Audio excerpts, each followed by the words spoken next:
kuma cikin bayanan da muka yi jiya idan muku manta ba farkon hadisin da muka tashi na innal halala bayyinun wa innal harama bayyinun wa bainahuma umurun mushtabihat, muka ce wato halal shine dukan wanda abin da yake tayyib, sai muka ce tayyib shine duk abin da baya cutar da hankali baya cutar da gangan jiki, wannan abin na ci ne ko na sha ne. Muka ce al aslu fihi al hillu, asalin hukuncin da ke cikin sa shine mai halacci. To karin bayani akan naje shi ne ta iya yiwuwa ka samu wani abu da wannan sifar baya cutarwa ta fuskar jiki ko ta fuskar hankali, amma duk da haka ya karbi sunan haramci dan saboda ba mallakar ka bane ba, sato shi kai ko kwato shi kai.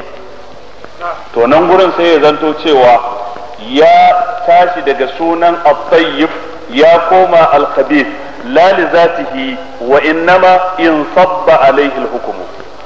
Daga nan sai mu gane cewa akwai at-tayyib hissan wa hukuman, akwai at-tayyib hukuman la hissan, wanda asalinsa wato gashi at-tayyib ne ta fuskar hiss, amma wato gairu tayyib ne min haisul hukum. a yau za mu tashi kan hadisi na 11. الحديث الهادي عشر عن أبي محمد الحسن بن علي بن أبي طالب رضي الله تعالى عنهما سبط رسول الله صلى الله عليه وسلم وريحانته رضي الله عنه. an karɓo wannan hadisi daga Abu Muhammad kuma shine Hassan dan gidan Aliyu dan gidan Abi Talib, sibiti Rasulillah, jikan annabi ta wajen yarsa. Larabawa sukan ce sib ya zanto jika wanda yarka mace ta haifa, sukan ce hafid idan ya zanto jika ne wanda ɗanka namiji ya haifa. kun fahimta ko? sibiti Rasulillah, jikan annabi wato ta wajen yarsa Fatima kenan. wa raihanatihi, raihan wani dan itace ne mai kanshi, to duk abin da ya zanto abin kauna a wurinka ka iya ce masa raihana. saboda haka annabi sallallahu alaihi wasallam na kaunarsa, shi yasa aka ce masa raihanatihi radiyallahu anhu. kale yace hafiztu min rasulillahi sallallahu alaihi wasallam, na hardato daga bakin annabi tsira da miji tabbata gare shi, yace me da ma yuribuka ila ma la yuribuk. da ma yuribuka, ka kyale duk abin da ke sa maka kokonto, ila ma la yuribuka, zuwa ga abin da baya baka kokonto. duk wani abin da yake da kokonto zai raba hankali biyu, ka kyale shi ka kama abin da baya raba hankali biyu, yana mayar da hankali ne wuri daya. wannan hadisi imamu tirmizi ya ruwaito shi, wan nasa'i, haka imamu nasa'i. wa qala tirmizi hadithun hasanun sahihun, haka imam ahmad ya ruwaito wannan hadisi a cikin musnad, haka imam ibn hibban al-busti shi ma ya ruwaito wannan hadisi, ma'ana dai hadisi ne ingantacce. to me wannan hadisi yake nufi? da ma yuribuka ila ma la yuribuka, duk abin da ke sa ma kokonto ka kyale shi zuwa abin da baya sa ma kokonto. ka zo za ka yi alwala, ga ruwa guda biyu, wannan ruwan ana tsammanin akwai najisa a cikinsa, wannan ruwan kuma ana tabbas din ba najisa a cikinsa.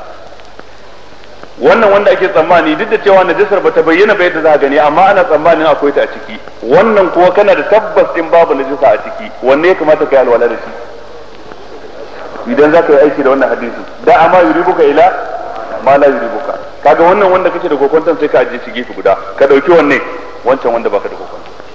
kai ne kake cikin sallah mai raka'a hudu, ka yi raka'a uku, ka tashi kana cikin raka'a uku sai kokonto ya zo maka, shin wannan raka'ar da na tashi ta hudu ce ko ta uku ce? ka kasa tantancewa.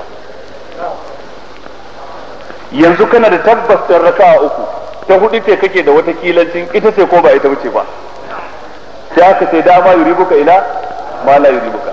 ya za ka yaki da wannan hadisi dangane da ka fita daga wannan rudani da ka samu kanka na sallah? sai ka kirga cewa wannan raka'ar ta nauce, ta uku, ka dauka ka kawo ta hudu, shikenan ka fita daga cikin kokonto. kai ne kake da alwala, ka tabbatar ka yi alwala kafin ka shigo masallaci, ka shigo masallaci ka yi nafila, kana zaune kana karatun Qur'ani, sai zo maka, shin alwala ta warware ko bata warware ba? samuwar alwala tabbas ne tun kafin ka shigo masallaci, ka san kana da ita tabbas. rashin ta ko yanzu me ko kwanto ne dan baka da tabbacin ta warware ko baka ta warware ba sai kai yaya da ma yuribuka za ka dauka kana da alwala ne ba wani abin da ya same za ka dauka kana da alwala ne to anan ya zaka yi da magana mai ahlari wa man shakka fi hadathin wajaba alaihi alwudu'u illa an yakuna muwaswisan to falasi alaihi har wancan na farkon ma man shakka din shi ma falasi alaihi har na farkon man shakka fi hadathin shi ma falasi alaihi dan annabi ya ce da ma yuribuka ila ma la yuribuka dan kana da tabbacin alwala yanzu rashin ta kokonto ne wannan kokonton da yazo yana bako baya ture tabbacin da kake da shi na alwala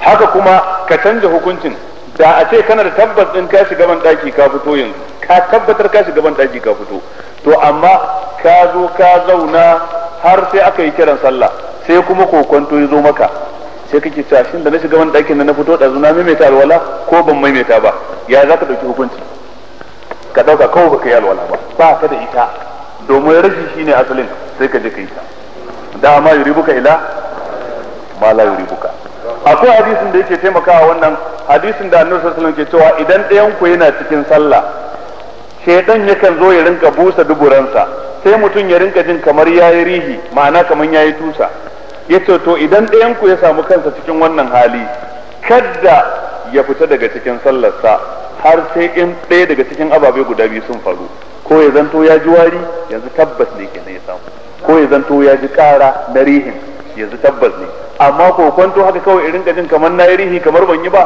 zan karyata shedan ne kai shedan ban yi rihi ba alwalata tana nan ka ci gaba da sallar ka kawai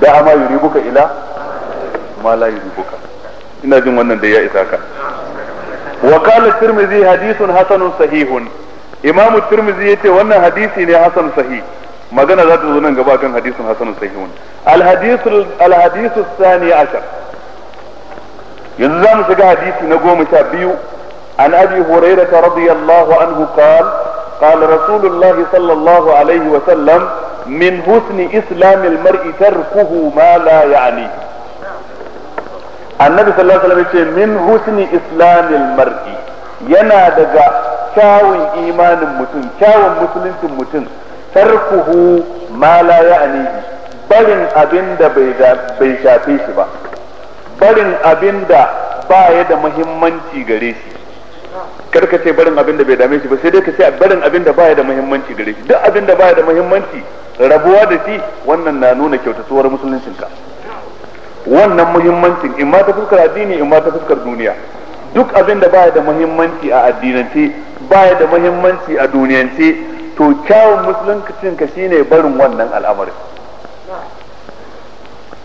amma duk abin da yake da muhimmanci ko ta fuskar addini ko ta fuskar duniya to wannan ana bukatan ka neme shi in ta fuskar addini ne dama an halice ka ne domin ibada wa ma khalaqatul jinna wal insa illa in ta fuskar duniya ne Allah ya ce wala tansa nasibaka min ad-dunya amma duk abin da baya da muhimmanci a duniya ko a lahira to yana daga kyautata imanin mutum ya bar wannan shirman ya kama abin da zai amfane shi ko a duniyarsa ko a me ko a lahirarsa wadansu suna kafa hujja da wannan hadisin kamar idan muna tattauna ni da wani ta addini sai wani zai tsoma baki sai mu ce annabi ya ce min husnul islamil mar'i tarkuhu kai bai shafe ka ba dan haka ba da kai nake magana ba dan me zaka tsoma baki gashi ko annabi ya ce kowa ya bar abin da bai shafe shi ba haka hadisin yake nufi ba abinda hadisin yake nufi lalle mutum ya bar abin da baya da muhimmanci ba wai abin da bai shafe shi ba domin tattaunawar da kuke yi ko dai ta zanto tana da alaka da ibada ta shafe ni dan nima musulmi ne ina dangantuwa zuwa ga wannan addini ko ta zanto tana da alaka da duniya in na sani dole in tsoma baki a ciki harkar duniya ce ko ya zanto aikin sabo kuke yi ya wajaba a gare ni in yi annahyu anil munkar to dan me zaka ce bata shafe ni ba ta kowace fuska ta shafe sai dai idan sako kuke na yi umarni kuka ki bari to me abin da ya kamata in yi sai in bar wajen wa idza ra'aita allazina yakhuduna fi ayatina fa'rid anhum hatta yakhudu fi hadithin ghairi wa imma yunsiyannaka shaytan fala taq'ud ba'da dhikra ma al-qawmi adh-dhalimin wannan hadisi hadithun hasanun hadisi ne hasan rawahu at-tirmidhi wa ghayruhu imam at-tirmidhi ya ruwaito shi da sauran waɗansu malamai kamar ibnu maja shi ma ya ruwaito shi, haka imamu ahmad ibn hanbal ya ruwaito shi a cikin musnad dinsa, amma shi ya ruwaito shi ba ta fuskar abu huraira ba, ta fuskar husayn ibn ali ibn abi talib. hadisi ne da ingantacce. الحديث الثالث عشر حديث نقوم شاؤك عن أبي حمزة أنس بن مالك رضي الله عنه خادم رسول الله صلى الله عليه وسلم عن النبي صلى الله عليه وسلم قال لا يؤمن أحدكم حتى يحب لأخيه ما يحب لنفسه متفق عليه. عن أبي حمزة an karɓo wannan hadisi daga Abu Hamza. Wani ne Abu Hamza? Shine Anas dan Malik, khadimi Rasulullahi sallallahu alaihi wa sallam, yaron gidan Annabi sallallahu alaihi wa sallam, mai wa Annabi hidima. Shine ke cewa na abokanci Annabi tsawon shekaru 9 ko 10, bai taba ce min ba dangane da wani abu da nayi ba dai ba dan me kai kaza, bai taba ce min ba dangane da wani sakaci da nayi dan me ba kai kaza ba. shekara 10 yana matsayin yaron gida a wurin Annabi sallallahu alaihi wasallam. mahaifiyarsa ita ce Ummu Sulaim, matar Abu Talha, wadda sadakin dauran aurenta shine musuluntan Abu Talha. an annabi sallallahu alaihi wasallam, wannan magana ce daga Annabi sallallahu alaihi wasallam tabbata gare shi. Kale yace la yu'minu ahadukum, dayan ku ba shi zama mai cikakken imani. a nan gurin ladin nan lamun nafi ce, wan nafiyu a nan gurin laisa nafiyin kulliyan wa innama huwa nafiyu kamal, domin an nafi imma an yakuna nafi kulli wa imma an yakuna nafi juz'i. a nan da Annabi ce la yu'minu ahadukum, dayan ku baya zama mai imani, shin yana kore imani ne gaba daya ko yana kore cikarsa dayan ba haka fito da waye zai daga hannu ya ce ya ce wannan hadisi. la yu'minu ahadukum, dayan ku ba shi zama mai cikakken imani hatta yuhibba li akhihi ma yuhibbu li nafsihi, har sai ya so wa dan uwansa irin abin da yake so ma kansa. a nan idan aka ce dan uwa, yan uwantakar musulunci ake nufi, ba yan uwantakar jini ba yan uwantakar gari ba yan uwantakar kabila ba. innamal mu'minuna ikhwa fa aslihu baina akhawaykum wattaqullaha la'allakum turhamun. dukkan dangin alherin da kake so ma kanka, haka ake so ka so wa kowane daya daga cikin ɗaiɗaikun al'ummar musulmai. dukkan sharrin da ba ka so ma kanka, irin sa ake so ka gujewa dukkan daya daga cikin ɗaiɗaikun al'ummar musulmai. la yu'minu ahadukum hatta yuhibba li akhihi ma yuhibbu li nafsihi. wannan hadisi muttafaqun alayhi, Imam al-Bukhari da Imam Muslim ne suka ruwaito shi. ma'ana dai yana kore cikar imani ne, ba yana kore asalin imani ba. irin waɗannan hadisan suna da yawa, wani wanda bai fahimce su sosai ba sai ya kafa hujja da su bisa ga cewa mai aikata sabo zai iya kafirta, kamar yadda khawarij suke yi. sai su dauki irin waɗannan nusus din su ce ai duk mai sabo ya kafirta, kuma in ya kafirta zai dawoma a cikin wuta, dan Annabi ya kore masa imani. yace la yazni zani hina yazni wa huwa mu'min, la yashrabu al-khamra hina yashrabuha wa huwa mu'min, la kaza. irin dangin sabo Annabi ya faɗa sai ya kore imani, ya ce babu shi. to ba Annabi na kore asalin imani bane ba, yana kore mai cikar imani ne. abin da yasa muka ce ba asalin imani yake korewa ba, ai masu sabo ne Allah ya kiraye su da sunan imani sannan ya ce su tuba. in baka sabo a ce ka tuba? inda a ce kafirta suka kuma zai samu su suna mu'minai. yace ya ayyuhallazina amanu tubu ila Allah taubatan nasuha. da aka ce tubu ila Allah, da wa yake? ba da masu sabo ba. da aka ce ya ayyuhallazina amanu, ba da masu imani bane ai kira su da sunan imani. tubu ila Allah taubatan nasuha, asa rabbukum an yukaffira ankum sayyi'atikum wa yudkhilakum jannatin tajri min tahtiha al-anhar yawma la yukhzi Allahu an-nabiyya wal ladzina amanu ma'a nuruhum yas'a bayna aydihim wa bi'aymanihim zuwa karshen aya. الحديث الرابع عشر حديث نقوم شاهدوا عن ابن مسعود رضي الله عنه قال قال رسول الله صلى الله عليه وسلم لا يحل دم امرئ مسلم إلا بإحدى ثلاث: الثيب الزاني والنفس بالنفس والتارك لدينه المفارق للجماعة. حديث نقوم شاهدوا عن ابن مسعود عن كربوش لقى عبد الله بن مسعود قال رسول الله صلى الله عليه وسلم من ذا الله ترى مشان الله ثبت غريش ياتي لا يحل دم امرئ مسلم jinin mutum musulmi ba shi halatta illa bi ihda salatin sai da ɗaya daga cikin laifuka guda uku. Jinin mutum musulmi ba shi halatta zubar da shi sai fa in ya aikata ɗaya cikin laifuka guda uku. Na farko as-sayyibu zani, as-sayyib magidanci. Abinda muke nufi da magidanci ba wai tsoho ba, a'a wanda ya taɓa yin aure ingataccen aure. Azzani kuma ya zo ya aikata zina bayan yin aurensa, to wannan ya zama magidanci mai zina. Hukuncinsa shine a jefe shi. Wan nafsu bin nafsi, da kuma rai da ta kashe rai, shine musulmi ya kashe ɗan uwansa musulmi bisa da ganganci. Idan musulmi ya kashe ɗan uwansa musulmi bisa ganganci, hukunci ɗaya daga cikin biyu ne. Hukunci na farko kisasi, abinda ake nufi da kisasi shine a kashe wannan mutumin tunda ya kashe ɗan uwansa musulmi. Sai fa idan dangin waɗanda aka kashe, dangin wanda aka kashe suka ce a'a mu mun haƙura da kisasi, abinda muke so a ba mu diyyar ɗan uwanmu, to a nan gudun sai a sassauta hukunci daga kisasi zuwa ga mai zuwa ga diyya. Shine abinda ayar suratul baqara take nunawa. Ya ayyuhal ladzina amanu kutiba alaykumul qisasu fil qatl al-hurru bil hurri wal 'abdu bil 'abdi wal unsa bil unsa, kaga kisasin ke.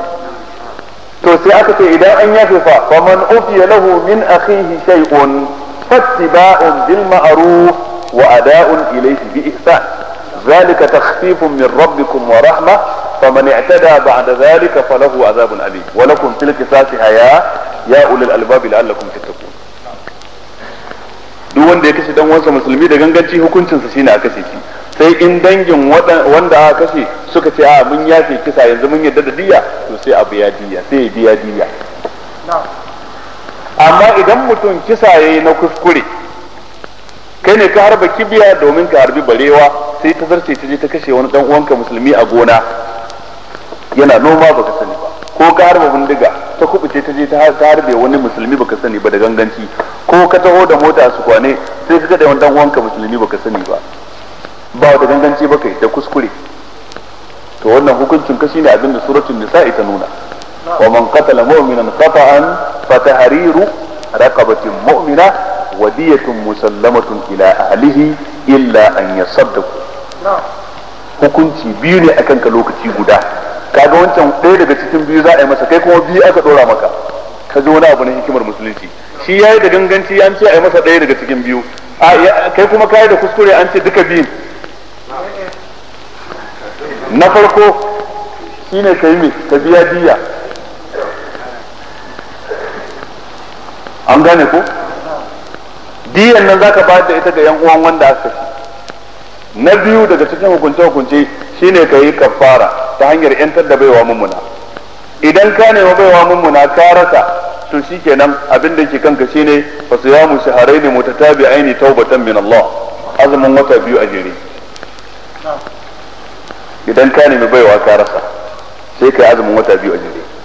Idan kuma da kai ka kashe dan uwanka musulmi da kuskure, ka zo ana maganar diya sai yan uwansa suka ce ai sun yafi, to shikenan yanzu ba abin da ke kanka sai kafara. Diya ta riga ta fadi, shine wadiyatun musallamatun ila ahlihi illa an yasaddaqu, sai in sun yi maka sarka da ita sun ce a mun yafi Allah kiyaye gaba, to yanzu abin da ke kanka shine sai ka zo kai kafara, yantar da baiwa mummuna, in ba baiwa mummuna azumin wata biyu a jere.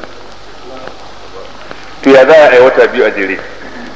Shine malamai suka ce idan ka fara da farkon wata, to ba ruwanka, kila ka iya yin azumi 58 shikenan ka gama wata biyu. Idan wannan watan yayi nukusani 29, mai zuwa ma yayi nukusani 29, kai shahara ne mutatabi'aini. Amma in daga tsakiyar wata ka fara, to dole kwana 60 zaka kirga. in daga farkon wata ka fara to zaka lura da fitowar wata ne, in ya cika 30 in ya cika 29 duka aiki da shi akan haka. Ina fatan kun fahimta.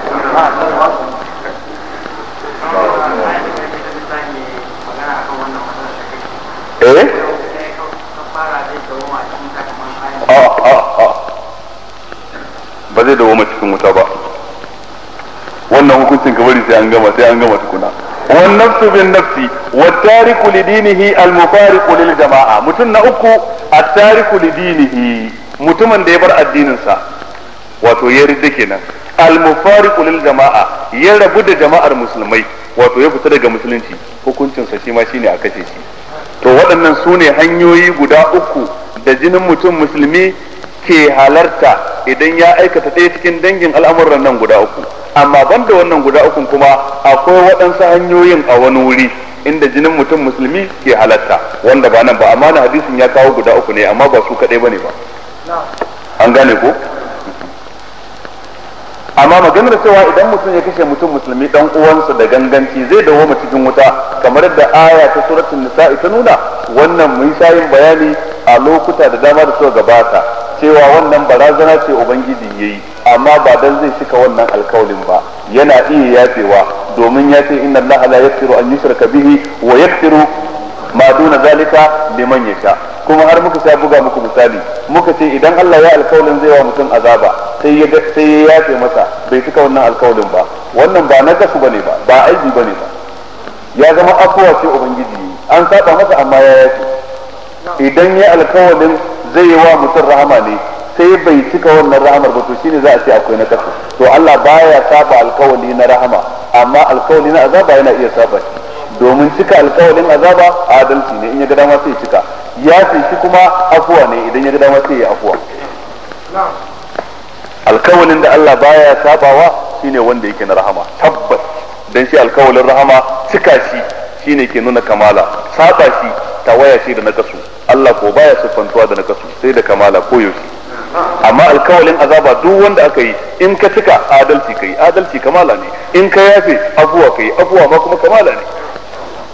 Duk wanda Allah ya ga dama yana iya, da haka ba lalle wani zai cika wannan alkawari. Ya ba da labarin ma ba lalle ne cika shi din ba, wa yakfiru ma duna zalika liman yasha. الحديث الخامس عشر، في حديث نقوم شابير عن ابي هريرة رضي الله عنه ان رسول الله صلى الله عليه وسلم قال: من كان يؤمن بالله واليوم الاخر فليقل خيرا او ليصمت، ومن كان يؤمن بالله واليوم الاخر فليكرم جاره، ومن كان يؤمن بالله واليوم الاخر فليكرم ضيفه. عن ابي هريره، وانا حديثي انكر daga ابو هريره yace anna rasulullah sallallahu alaihi wasallam, lalle annabi kira da mun tabbata gare shi yace, man kana yu'minu billahi wal yawmil akhir, wanda ya kasance yayi imani da Allah da kuma ranar karshe, falyakul khairan aw liyasmut, to duk maganar da zai ya faɗa alkhairi ko yayi shiru, wato ya kame bakinsa kenan, ya sawa harshen sa kwado ta yadda in ya bude shi to alkhairi zai faɗa, in ba haka ba ya kulle harshen sa kar ya magana. Wannan alamar mummuni kenan. Wa man kana yu'minu billahi wal yawmil akhir, wanda ya kasance yayi imani da Allah, yayi imani da ranar karshe fa, fal yukrim jarahu, to wannan ya girmama makaucinsa, ma'ana ya karamci ga makaucinsa, ya kyautata masa, ya kiyaye haƙƙinsa. wa man kana yu'minu billahi wal yawmil akhir, wanda ya kasance yayi imani da Allah da kuma ran karshe, fal yukrim dayfahu, to lalle ya karrama, ya girmama bakonsa idan bako ya zo masa. Lafazin dayf yana daukan bako daya, yana daukan sama da daya, ba lalle bane bai zanto guda daya, bako ko baki da yadda ka fassara shi yayi. Allah ce hal ataka hadisu baiti ibrahim al-mukramin iz dakhalu, bai ce ba iz dakhala, sai muka lura shi jam'i ne, iz dakhalu alaihi faqalu, bai ce ba faqala, faqalu salama, qala salam, shi ma sai ce qaumun munkarun, ya zama jam'i ne. falyukrim dayfahu, ya girmama bakinsa ko bakonsa. Muttafaqun alaihi, wannan hadisi Imam al-Bukhari da Imam Muslim suka ruwaito shi. Sako uku hadisin ke dauke da shi: kame harshe, kada mutum ya yadda ya furta magana sai cikin abin da yake akwai maslaha ta addini ko maslaha ta duniya. Maslahar addini abin ya kasance zikiri ne ko salatin annabi ne ko karatu ne ko hailala ne ko istighfari ko tasbihi ko al'amr bil ma'ruf wan nahy anil munkar ko al kalimatu tayyiba li asdiqaika li zawjatika li ikhwanika, duk ya kasance dangogin aikin alkhairi da suke da alaka da addini, ko ya kasance abu ne da yake da alaka da duniya, harkar kasuwanci ne, zaka kulla kasuwanci ne, wannan ya halatta ka furta bakinka. Amma duk abin da ya fita daga wannan abin da zai danganci sharri, to kamata ya musulmi ya kame harshensa. Na biyu kuma ya kasance mutum ya kula da makocinsa. Makocin nan ku koda ba musulmi bane ba. Makoci nau'i uku ne, akwai mai haƙƙi uku a kanka, akwai mai haƙƙi biyu, akwai mai haƙƙi ɗaya. Makwabci mai haƙƙi uku a kanka shine gashi musulmi, gashi kuma makwabci, gashi kuma akwai dangantaka ta jini tsakaninka da shi, wanka ne ko kaninka ko danwa ko dankani, akwai dai alaka ta jini tsakaninka da shi. Haƙƙin makotaka, haƙƙin musulunci, haƙƙi na dangantaka da ke tsakaninku, kaga haƙƙi uku kenan. Mai haƙƙi biyu kuma a kanka shine haƙƙin makwabtaka da haƙƙin musulunci, amma ba alaƙar jini tsakaninka da shi. Mai haƙƙi ɗaya a kanka shine haƙƙin makwabtaka kadai, don shi ba musulmi bane, ba kuma dangantakar jini tsakaninku. To kowanne daga ciki ana bukatan kyautata mace. Kowanne daga ciki idan ka yi wani abu na ihsani ya halatta kai masa. Idan ka fitar da sadaka ta nafila, ko da mutum ba musulmi bane ba, sadakar nafila ya halatta ka baki. Sadaka ta wajibi ta zakka ita ce dole sai musulmi.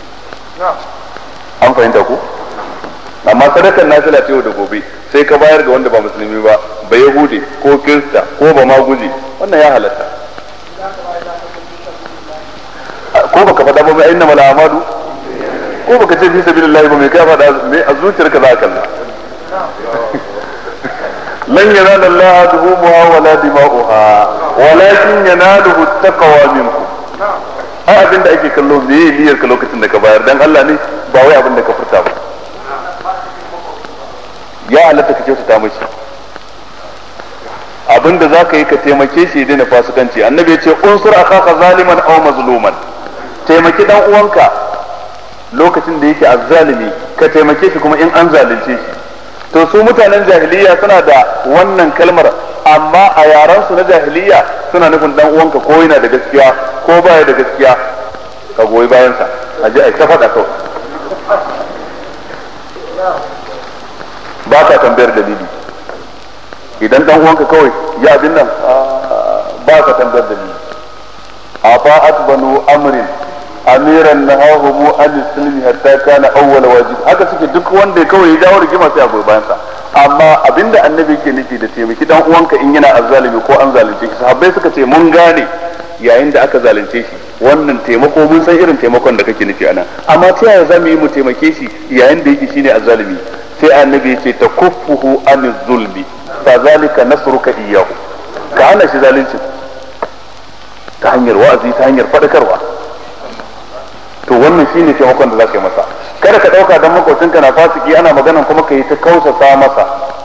Akwai waɗansu hukunce suna da lokacin ɗabbaka su daban, suna da lokacin da ɗabbaka su ba zai yiwu ba. Akwai abin da zaka kawo a matsayin canjin su.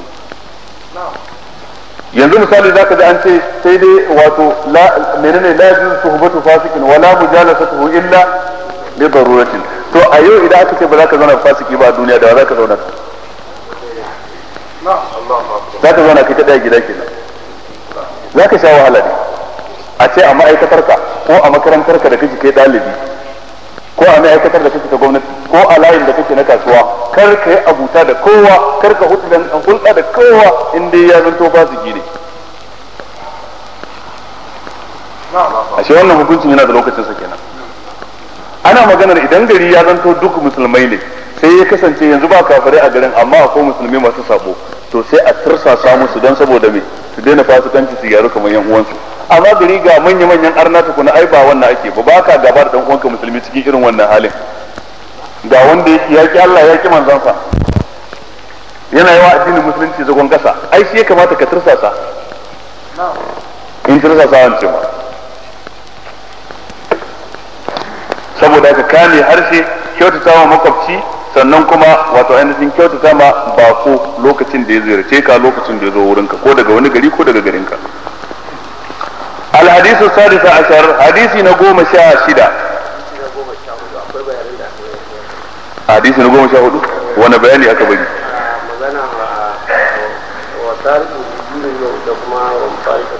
duk abu ɗaya ne wa tariku li dinihi al mufariqu lil jama'a siffa ce guda ɗaya muka ce na fassara sai dai ko kana gingedi wa tariku li dinihi wanda ya bar addinin sa al mufariqu lil jama'a ya rabu da jama'ar musulmai na fassara wannan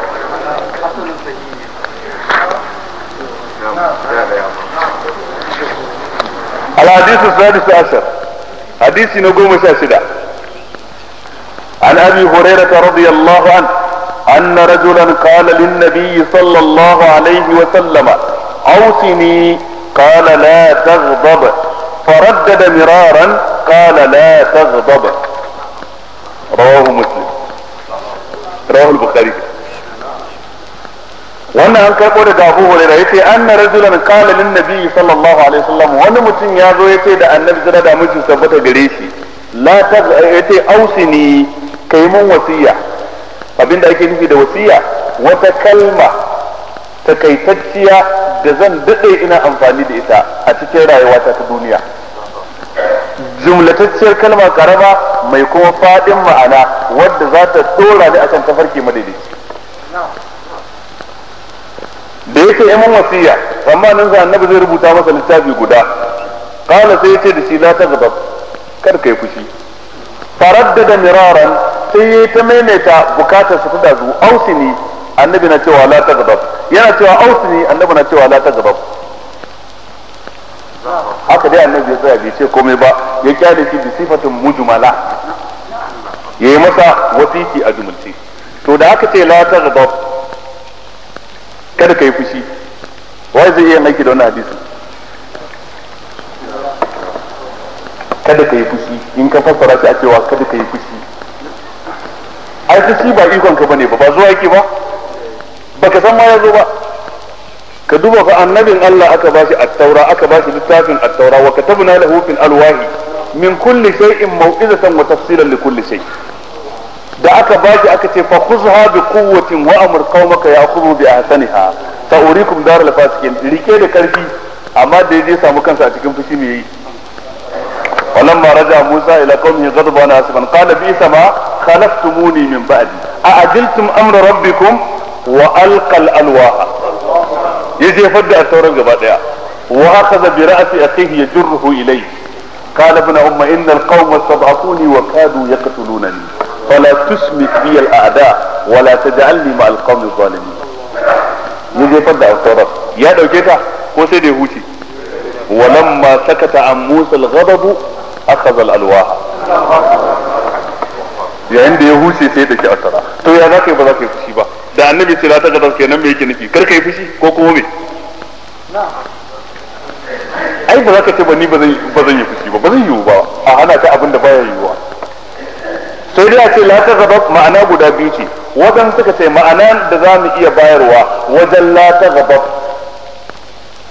ma'ana ka siffanta da halaye na gari, kamar karamci, kamar afuwa, kamar yawan hakuri, kamar yawan kyauta, kar ka zanto marowaci, kamar juriya, jarintaka. to idan ka siffanta da wannan siffofin su ne za su taimaka maka su rinka rage maka yawan fushi. in baka da su ko dole ka yi fushi, domin idan ka zanto marowaci da an tambaye ka wani abu, wannan tambayar ma sai ta saka mai. amma idan kai mai karamci ne fa ka ga ba za ka fushi ba. idan ka zanto mai afuwa sai aka yi maka ba daidai ba, afuwar nan za ta sa ba za ka yi fushi ba, amma in baka da afuwa fa kana son sai ka dauki fansa. saboda haka da annabi ya ce la taghdab kamar yana nufin ka siffanta da ɗabi'u na gari, irin ɗabi'un da suke rage fushi, amma cewa kada ka yi fushi wannan ai ba za a ce maka haka ba, dan ba karkashin ikon kai ke ba. a cikin shari'a musulunci kuwa babu yanda za a kawo at-taklifu bima la yutaq,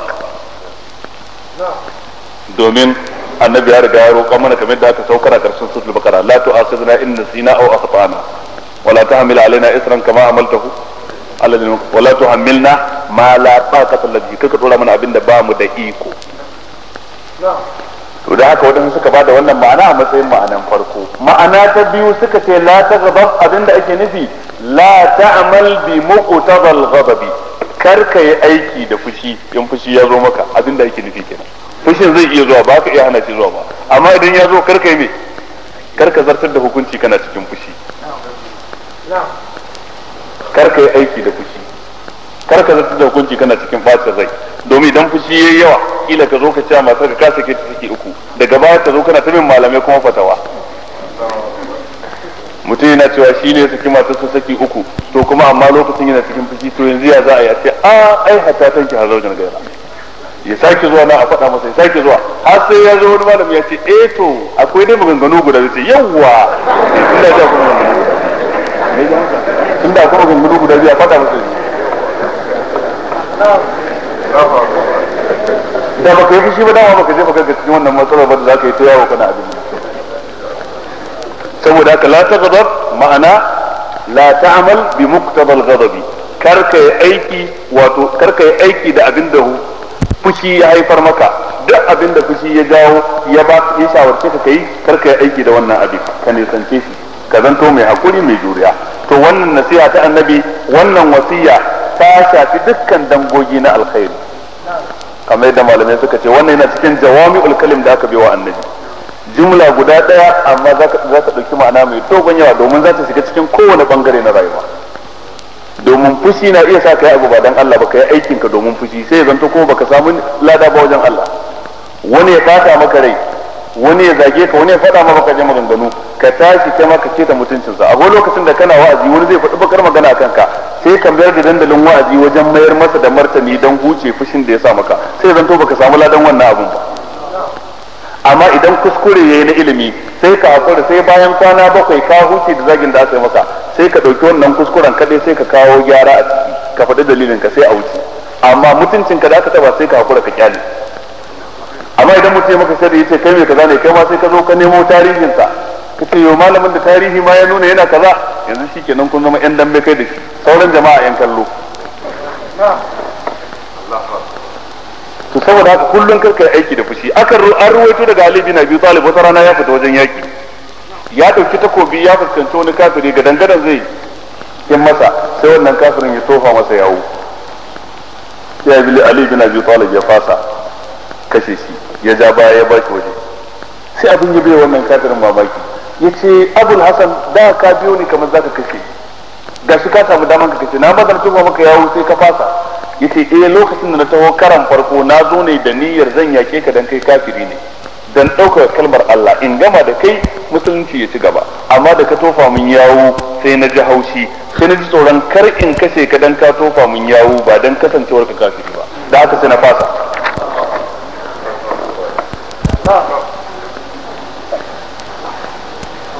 To kaga yana jin tsoron yayi fushi dan kansa, sai dai yayi fushi dan addini. A nan gurin kaga fushin da annabi ke hanawa shine fushi dan kanka, kar kai fushi dan bada kariya ga kanka ko bada kariya ga wani dan uwanka ko yan gidanku da aka keta mutuncin su, ko kar kai fushi dan wannan, kai fushi idan an keta mutuncin addini, shi ma ta hanyar da shari'a ta ce. shine ma'anar la taghdab.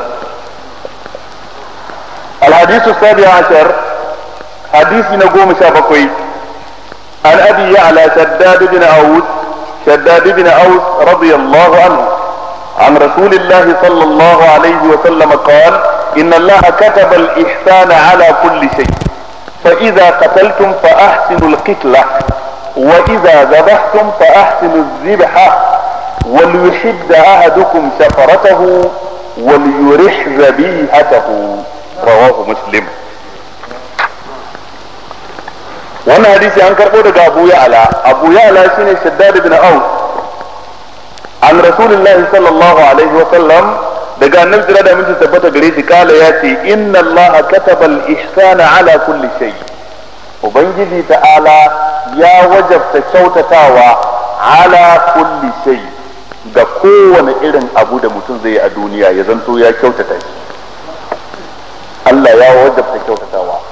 Farko lafazin kataba ana kawo shi don wajabta abu, kamar yadda Allah ya ce kutiba alaikumul qisasu fil qatl kutiba alaikum idza hadara ahadakumul maut in taraka khayra al wasiyatu lil walidayn ya ayyuhalladhina amanu kutiba alaikumus siyam kama kutiba alal ladina min qablikum la'allakum tattaqun kutiba alaikumul qisas kutiba alaikumul qital wa huwa kurhun lakum wa asa an takrahu shay'an huwa khairun lakum inna salata kanat lil mu'minina kitaban mawquta kitab bi ma'ana wajib duk inda lafazin kataba yake ko yaktubu ko kutiba wa ma tasarrafa minhu yadullu ala al-wujub haka lafazin farada ko furida shi ma yadullu ala al-wujub haka lafazin aujaba yadullu ala al-wujub waɗannan fi'ilai guda uku kataba farada aujaba wa ma tasarrafa minha tadullu ala al-wujub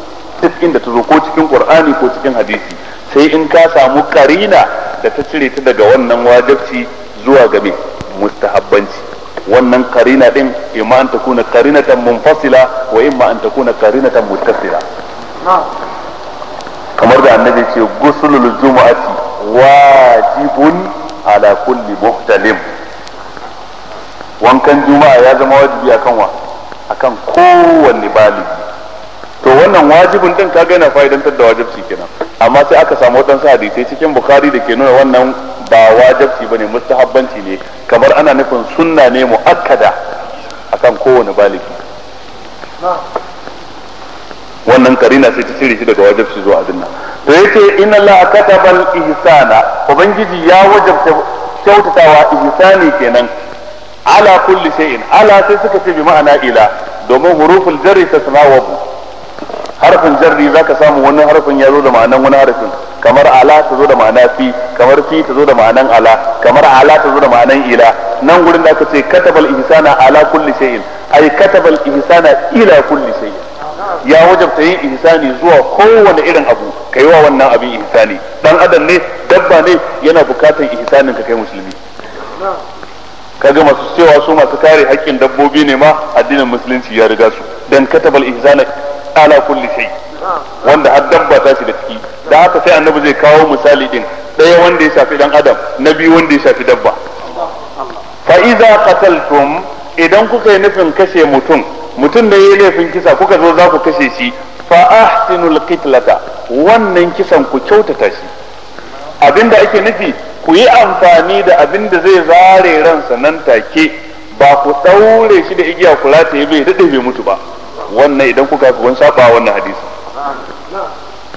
ba a ratayewa a musulunci idan a fille kai ko kuma ya amfani da dukkan wani abin da dandanan zai dauke ran mutum cikin kankanin lokaci cikin sakan ko abin da bai kai sakan ba dandanan ya dauke ran mutum a huta amma ba mutum ya jigata ba kafin ya abin nan wannan bai halatta ba idza qataltum fa asnul qitla wa idza zabahtum idan kun yi nufin yanka dabba kuwa fa ahsinu zibhata ku kyautata yankan wannan dabba din sai annabi faɗi yadda za a kyautata yankan wal yuhidda ahadukum shafratahu kowane ɗayan ku da zai yanka ya wasa wukarsa sosai kar ya zo da kududdura ta ci ba ya wahalar da rago kuma bai ɗauke ransa ba wal yurih zabihatahu ya hutar da wato abin yankansa ya hutar da dabbarsa dandanan da ya yanka wato jininta ya maza ya kwaranya ranta ya tafi to wannan shi ke nuna gamewar musulunci cikin kowane irin abu da aka ce ihsani ya zama wajibi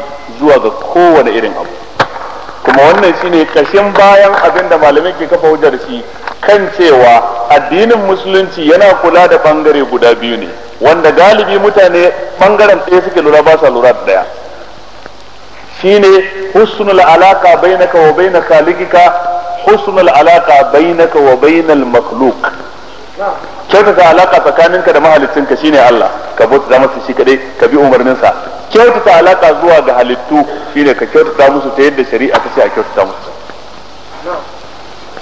wani sai ga cewa zai yi sallah zai azumi zai zakka zai haji zai yi duka abin da zai yi amma tsakaninsa da mutane ba alaka mai kyau baya ji musu baya jin tausayin su baya kyautata musu zai musu ƙarya zai zalunce su zai damfare su zai cinye bashin su saboda me yana sallah azhar kan lokaci shi ya riga ya gama inna salata kana lil mu'minina kitaban mawquta. Zai je haji, zai je umara a kwanaki 10 karshen na Ramadana, yana ganin duk abin da ya na zalunci wannan umaran ta warware shi, ba zai yiwu ba. Kamar yadda yake wajibi ka kyautata alaka tsakaninka da mahaliccinka Allah, to wajibi ne ka kyautata alaka zuwa ga bayan Allah, zuwa ga halittun Allah. Wannan halittun mutane ne ko dabbobi ne, sai ka kyautata alaka tsakaninka da su. Ko dabba ba idan ka zalunci ta ba dan adam. Tun da dai aka kawo hadisin mutumin da zai shiga aljanna saboda ya shayar da kare fa mutum ne ya zo rijiya ya sha ruwa zai tafi, sai ya ga kare ya zo yana zaro harshensa kamar ya ci kasa saboda tsabagen jan kishirwa, sai ya dauki huffinsa ya sa ya ɗebo ruwa cikin rijiya ya shayar da karen nan. Annabi ce zai shiga aljanna saboda kare. Yanzu yaya idan kana da hali ka je ka gina rijiya a unguwar da ake tsananin wahalar ruwa, ka shayar da yan adam, suka yi wanka, suka yi alwala, suka je masallaci, suka yi sallah, suka karanta Qur'ani, suka yi wa annabi salati, wani da lada za ka samu? Kare fa mai cin mushe, wanda a cikin dabba a kowane yare na duniya aka ce maka kare, ina jin an yi maka ba a ta karshe da za a yi wa mutum kashe a ce masa kare, ko a larabci ko a turanci ko a hausa ko a kanuri ko a wani yare na duniya aka ce maka kare, to an gama cutar ka. Amma wanda ya shayar da kare aka ce zai shiga aljanna.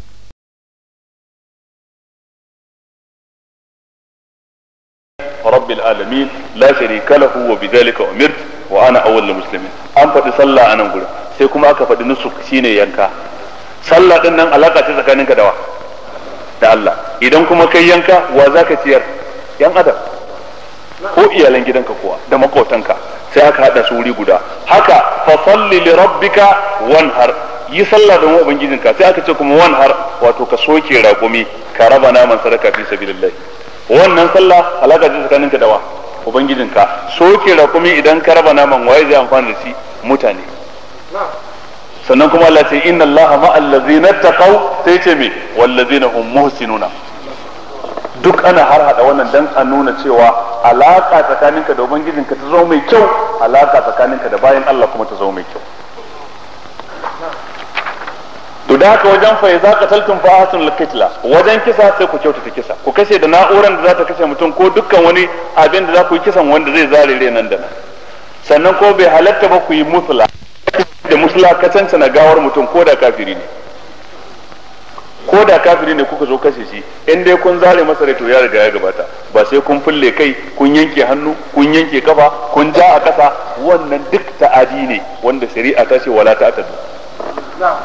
wa qatilu fi sabilillahi allazina yuqatilunakum, sai ce me wala ta'tadu inna allaha la yuhibbul mu'tadin. al-i'tida anan gurin shine at-tamsil bil qatla, ka cancana gawa bayan kashe ka. to kaga in za ka yi kisa ma an ce sai kai ihsani. Kisan bin umarnin Allah ne, kuma hanyar da za a yi ita ma ihsani ne, ana bukatan sai ka yi ta. Wato kaga musulunci kowanne lungu ya shiga kenan. Shine malamai suka ce to amma idan mutum ya kashe dan uwansa musulmi kisa na ganganci, aka zo za a yi masa kisasi, yayin da ya kashe dan uwansa musulmi ya kacancana gawarsa, to shi ma in an kashe shi babu laifi a kacancana gawarsa don ya zanto kisasi ya tabbata kamar yadda Allah ya faɗa, ko kuma sai dai mu kashe shi kadai fa hasanul qitlata, ba sai mun rama abin da ya wa dan uwansa ba. Malik da Abu Hanifa da Shafi'i suka ce da Ahmad kai bin Hanbal da Shafi'i suka ce ina, ai yadda yawa dan wansa shi ma sai an yi masa. Ai wannan kisasi ne za a yi, kisasi kuma mabniyin Allah mumasala, ana bukatan ta tahaqqaqul mumasala. Ala kulli hal wadansu far'iyat ne wadanda suke fiqhiyya. Kamar ya wajen rajam. Wannan ai hukuncin daban. Wannan akwai taglizul uquba kenan. Uquba ana yi wa mutum wani lokacin ta zanto mukaffafa, wani lokacin ta zanto mughallaza. Duk wannan akwai waɗansu hikimomi na shari'a da suka tanadi haka. Irin wannan ɗaiɗaikun hukunce-hukuncen ba sa shiga cikin hukunci ga wanne da ya shafi kowa. Yanzu wannan rajim ya shafi kowa ne? Bai shafi kowa ba.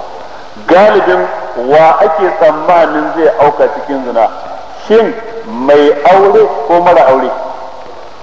Mara aure sai aka fi wa zato ko saurayi wanda bai taɓa yin aure ba. Don haka tun da wannan wuri ne da ake tsammanin yawan faruwar abin, hukumar sai ta zanto mai sauki, bulala dari ne kawai. abu ne mai sauki. To wanda kuma ya zanto cewa ba a tsammanin abin zai faru tunda yana da wadda za ta dauke masa kewa, kila mace ba mace ɗaya ke da ita ba, kila biyu kila uku, amma duk da haka sai taurin kai je yi zina. Yanzu wannan ba taurin kai da yawa, tunda akwai taurin kai da yawa ya kamata a rubanya hukuma sama da ta can gurin. Shari'a tana kausasa hukunci idan ya zanto akwai wani abu daga cikin ababen da ke jawo a kausasa hukunci.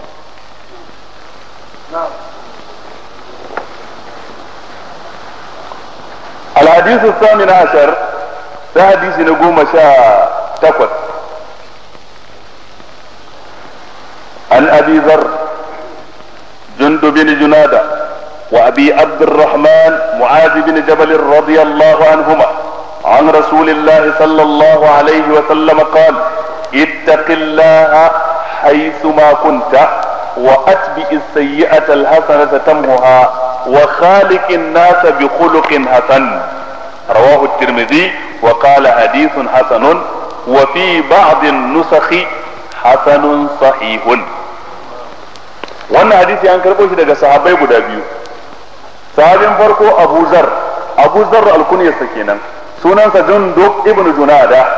Sahabi na biyu Abu Abdurrahman, wannan al-kunyarsa kenan, sunansa shine Mu'adh bin Jabal radiyallahu anhuma. Duk sun karɓo daga annabi ya ce ittaqillaha, ka ji tsoron Allah haisu ma kunta, a duk inda kake kai bawa mummuni. Wa atbi sayyi'ata alhasanata, ka bi mummunar aikin da kai da kyakkyawan aiki. Tamhuha, sai wannan kyakkyawan ta shafe mummunar. Wa khaliqin nasa bi khuluqin hasanin, ka ɗabi'anci mutane da kyakkyawar ɗabi'a. ittaqillaha haythu ma kunta, ji tsoron Allah a duk inda kake. mun riga mun san menene takawa ko? Takawa shine fi'lul ma'murat wa tarkul manhiyat. Abinda duk aka dora ma kai, abinda duk aka hana ka bari, to wannan shine abinda ake nufi da suna takawa. To aka ce ittaqillaha haythu ma kunta, kuma takawa mafi tsadar abu kenan cikin ababai masu, tana cikin ababai mafiya tsada da Allah ya umarci mutanen farko da na karshe da shi. ولقد وصينا الذين اوتوا الكتاب من قبلكم واياكم ان اتقوا الله. na farko da na karshe duk an umarce su da takawa. kuma wani lokacin za a ce ka ji tsoron Allah, wani lokacin sai a ce ka ji tsoron wuta, wani lokacin sai a ce ka ji tsoron yinin tashin kiyama. to yaya haka? ittaqillaha haythu ma kunt ya ayyuhallazina amanu ittaqullaha haqqa tuqatihi wa la tamutunna illa wa antum muslimun. kaga dinnan ana cewa ittaqillah, ji tsoron Allah. ya ayyuhal ladina amanu taqullaha wal tanzur nafsun ma qaddamat lighadin wattaqullaha inna Allaha khabirun bima ta'malun. amma can sai aka ce fattaqun nar allati waquduha an-nas wal hijara wa iddat lil kafirin. fattaqun nar allati waquduha an-nas wal hijara. wannan kuma sai aka ce wattaqu yawman la tajzi nafsun an nafsin shay'a wattaqu yawman turja'una fihi ila Allah thumma tuwaffa kullu nafsin ma kasabat wa hum la yuzlamun. akwai bambanci da juna ne tsakanin jin tsoron Allah da jin tsoron wuta da jin tsoron yinin tashin kiyama? duk abu ɗaya ne, ma'anarsa dai tana koma zuwa ga ɗaya. ka ji tsoron fushin Allah, ka ji tsoron ukubar Allah. Ukubar Allah kuma ita ce wuta. wannan wuta ɗin yaushe ne ranar shiganta? ranar tashin kiyama. da haka idan an ce ka ji tsoron yinin, ba wai yinin ba abin da zai faru cikinsa. ya ce ka ji tsoron wuta wai ba dan saboda ukuba ce da Allah ya tanada dan kare ya fushi da kai. an ce ka ji tsoron sa dan shine zai fushi da kai ya gadar ma shiga wuta, ya tilasta maka shiga cikin ta. saboda haka dai abu ɗaya ne. ittaqillaha haythu ma kunta, a duk inda kake ka ji tsoron Allah, a gida a waje a ko ina ka kiyaye dokar Allah, a boye kamar yadda zaka kiyaye ta lokacin da kake fili. haka ake bukata. wa atbi sayyi'atal hasana, in kai kyakkyawan, in kai mummunan aiki sai ka bi bayan shi da kyakkyawa. tanwa ita wannan kyakkyawar za ta goge wancan mummunan aikin da kai. dama dangogin ababen da ke goge zunubi guda nawa ne? guda 10 ne ko? wanda ibn al-qayyim ya ambace su cikin wannan littafi madarijus salikin fi manazili iyyaka na'budu wa iyyaka nasta'in. sharhi ne yawa littafin manazilus sa'irin, sai ya masa shi kuma ce madarijus salikin fi manazil iyyaka na'budu wa iyyaka nasta'in. Cikin ababen da ke kankare zunubi akwai tuba. Idan mutum ya tuba na kankare zunubin da ya baya. Illa man taba wa amana wa amila amalan salihan fa ulaika yubaddilu Allahu sayyi'atihim hasanat.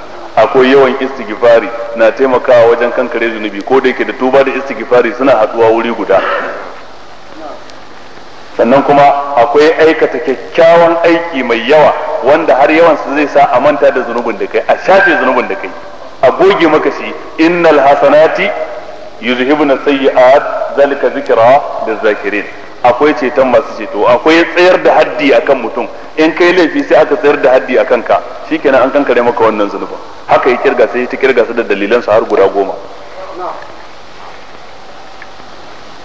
Wa khaliqin nas bi khuluqin hasanin, ka dabi'anci mutane da kyakkyawar dabi'a, hakuri, juriya da sauran al'amuran da ake so mutum ya dabi'anci mutane da su.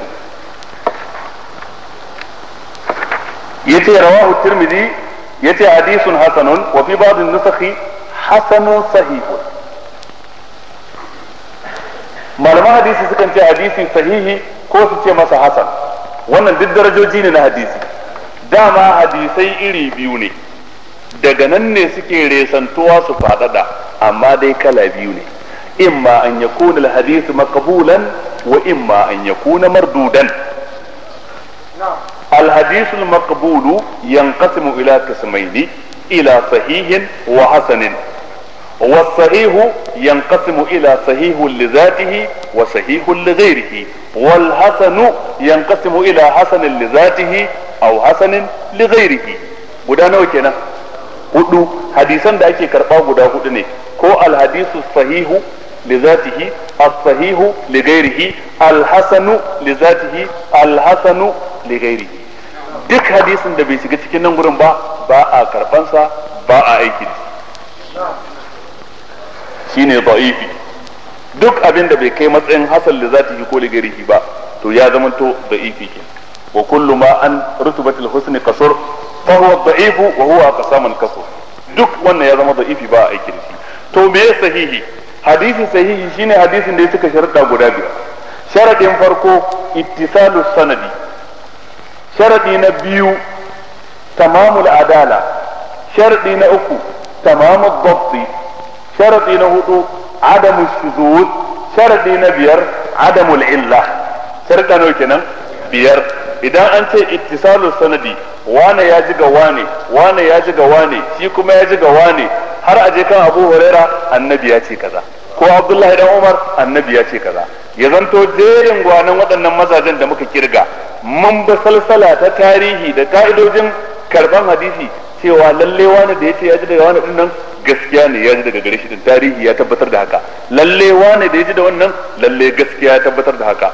idan muka zo muka samu nuri sanadin bai haɗu ba, wani kamar yanzu sai in ce na ruwaito hadisi daga Shehu Usman dan Fodiyo,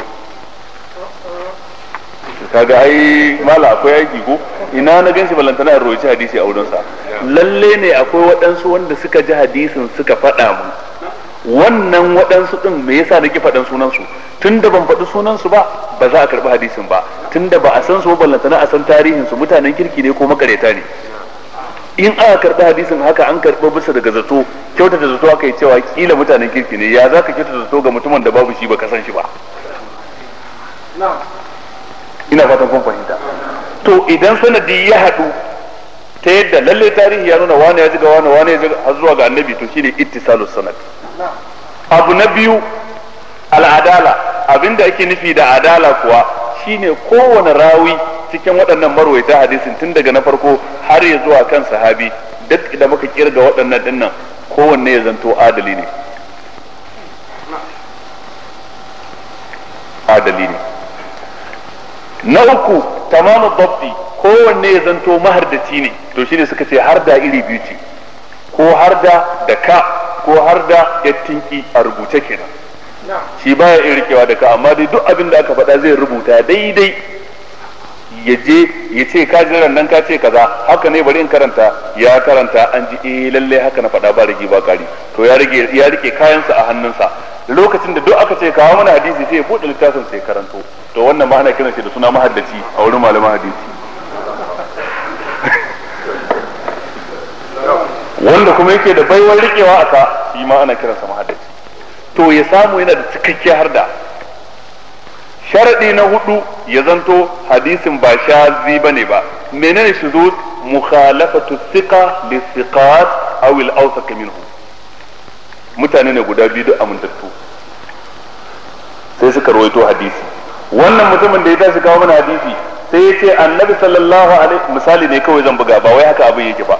Annabi sallallahu alaihi wasallam ya ce idan kare ya tsoma bakinsa a cikin bokiti a zubar da ruwan a wanke wannan bokitin so 7, wanki na farko a sa kasa. Amintaccen mutum ne ya faɗa mana wannan sai muka samu wani amintacce sai ya zo ce annabi sallallahu alaihi wasallam ya ce idan kare ya tsoma baki a cikin bokiti a wanke bokitin so 7, wanki na ƙarshe a sa kasa. Wannan ya ce wanki na farko za a sa kasa, wannan ya ce wanki na ƙarshe, kuma kowa amintacce ne. To a irin wannan hali sai mu gora su da juna. Idan tarihi ya nuna amincin wannan ya fi na wannan, sai mu karɓi hadisin wannan mu kyale na wancan. Hadisin wannan ya zama shahid, hadisin wannan ya zama mahfuz. To duk hadisi da ya zama shahid, kaga amintacce ne ruwaito amma an ki karba saboda ya saba wanda ya fi shi aminci. Ko kuma ya zanto mutum 3 ne, 2 sun ce kaza, ɗaya daga cikin su ya ce kaza, dukkan su amintattu ne, darajar su tsaya, ba wanda ya kone ta fuskar abin nan. To amma tun da nan 2 ne, dole mu rinjayar da su akan akan daya. To hadisin wannan mutum ɗayan sai mu ce masa shazi ne, ya zama shuzuz kenan. Sharadi na 5 adamul illa, ya zanto hadisi baya da illa. Wannan kuma illa babinta yana da faɗi, ba lokacin ta bane. A samu wani boyayyen tangarda a siffar rawi ko a halin riwayarsa wanda baya bayyana ga kowa sai ga mutanen da suka karanta ilimin hadisi. A takaice sharada guda nawa ake bukata? 5. Shine mai baikuni ya ce awwaluha sahihu wa huwa mattasal isnaduhu wa lam yashuzza aw yu'al yarwihi adlun ضابط عن مثله معتمد في ضبطه ونقله. شرطا guda 5 sun cika kenan. To wannan shine sai su ce masa alhadisu sahih. To kuma sai su ce me alhadisul hasan? Alhadisul hasan sai su ce shi ma sharta 5 ne. 5 din can su ne anan. To menene bambanci? Sai su ce a can 5 din can da kace akwai harda, da kace akwai adalci, da kace akwai kaza har zuwa karshe da ka kirga, to za mu dauki na 2 ne. Da ka zo wajen harda a can ka ce cikakkiyar harda, to a nan gurin sai mu ce wato harda ba cikakkiya ba, hardar da take baya ba fallasa. Mutumin ya shahar da harda amma ba cikakkiya ba, to hadisin sa sai ya dan sauko daga darajar sahihi ya koma mai hasan, saboda hardan da ke nan gurin bata kai ta can karfi ba. Ya kamata ko a bambanta su, duk da cewa kowanne za mu karɓi hadisin sa mu yi aiki da shi in ba wata illa da ta zo ta hana mu daga baya, amma na wannan ya fi na wannan karfi. To wannan sai ya nuna mana kenan ashe da hadisi sahih da hadisi hasan wanne ya fi wani karfi? Alhadisu sahih. Kuma wannan ya nuna mana lalle akwai bambanci tsakanin hasan da sahih. To tunda mun sa akwai bambanci tsakanin hasan da sahih, me yasa sai Tirmidhi ya ce hadisun hasanun sahihun? Ba ya zama tufka da warwara ba? Ya za ka ce mana hadisi hasanun sahihun ne, hasanun kuma daban sahihun daban, ya aka yi lokaci guda ya hada wannan siffofin biyu? Duk wacce mukaddimar dan in bayyana mana me yasa Tirmidhi ke cewa hadisin hasanun sahihun. To shine sai suke bayar da jawabi guda 2, akwai na 3 yana da rauni amma guda 2 sun fi karfi. Suka ce abin da yasa Tirmidhi ke cewa hadisin hasanun sahihun, karo na farko zai iya yiwa wannan hadisi malaman hadisi sun yi saɓani dangane da darajansa. Kashin farko na cikin malamai waɗansu sun ce masa sahihun, kashi na biyu kuma waɗansu sun ce a'a bai kai sahihun ba hasanun ne. To sai Tirmidhi ke so ya rawaito mana maganansu. Asalin maganarsa hadisun hasanun au sahihun, amma sai aka shafe kalmar au daga tsakiya saboda kasartul istimali, saboda yawan amfani da jumlar yau da gobe har sai aka shafe kalmar au bata nan. Amma asali akwai au a boye. hadisun hasanun fi qawli ba'd al-ulama aw sahihun fi qawli al-ba'd al-akhar. kaga wannan ba tufka da warwara kenan. Wannan jawabi na biyu kuma suka ce a ba ko dai ya zama tantan wannan jawabi na biyu suka ce a'a hadisin ne yake da sanadi guda biyu ta wannan fuska wane a wato Khalid ya ji daga wane ya ji daga wane ya ji daga wane har zuwa kan Abu Huraira sai kuma nan aka sake samun wani kuma mutanen daban wane ya ji daga wane ya ji daga wane ya ji daga wane har zuwa ga Abu Huraira kaga san hade a can tsakiya wajen wa Abu Huraira ɗaliban Abu Huraira guda biyu sun ji hadisin wannan ya karantar da ɗalibansa wannan ya karantar da ɗalibansa da muka bi wannan titin na farko na hadisin sai muka samu darajar da hadisin zai samu ya cika sharuɗa na sahihun sai muka samu suna sahihun da muka bi wannan sanadin na biyu sai muka samu darajar da hadisin zai samu hasan ne to idan ka haɗa hanyoyin guda biyu ya zama me hasanun sahihun hasanun bi hadha al-isnad wa sahihun bi hadha al-isnad wannan ya kwancin fitowa to wannan guda biyun sune ibn hajar ya tabbatar ibn hajar al-asqalani wanda Nasiruddin Albani ke cewa daga gare shi kuma har ya zuwa yau mata an yi musu kalubale ko haifi kwatankwacin sa sun kasa a ilimin hadisi tun daga ibn hajar al-asqalani ya zuwa yau ba a sake haihuwar kwatankwacin sa ba a dai malaman da suka fito duniya ta gansu ta fuskar rubutu ko karantarwa wanda yake boye wannan yana wurin Allah sanin ilimin sa amma wanda suka fito zahiri a gansu daga kansa zuwa yau ba a samu irin sa ba ibn Daqiqul Eid shi kuma abin da yace a'a ku ba ku sani ba tunda tsakanin hadisul hasan da sahih wato shi hadisul hasan daraja ce ta kasa sahihun kuma daraja ce ta sama to kafin hadisi ya kai darajar can ta sama ba sai ya bi daraja ta kasa ba to wai shi yasa aka ce masa hasanun sahihun amma wannan magana ce mai rauni to yanzu dai kun fahimci maganar hadisin hasanun sahihun duk inda ko ganta wannan shine ma'anonin da malamai ke fata shine yace Tirmidhi ya ce hadisin hasan wa fi ba'd an-nusakh me ake nufi da ba'd an-nusakh wannan yana da muhimmanci muna karanta wani hadisi da dama zamu wuce ba mu san me ake nufi da ba'd an-nusakh ba a wani wurin Tirmidhi ya ce hasan a wani sashin na littattafansa kuma ya ce hasanun sahihun abinda ake nufi malaman da yadda suke wallafa littafi galibi ba su suke rubuta da kansu ko kuma ya zanto sun rubuta da kansu amma za su tara ɗalibansu tunda a lokacin nan babu na'urar buga littattafai sai su tara ɗalibansu kamar cikin masallacin nan suna yin imla'i suna shiftar littattafan ɗalibansu suna rubutawa tun daga farkon littafi har a je karshe yayi haka yana karantawa kalma kalma an abi zarrin jundub bin junada wa abi abdurrahman har sai ya sauke littafi a haka ɗalibansu suna ta rubutawa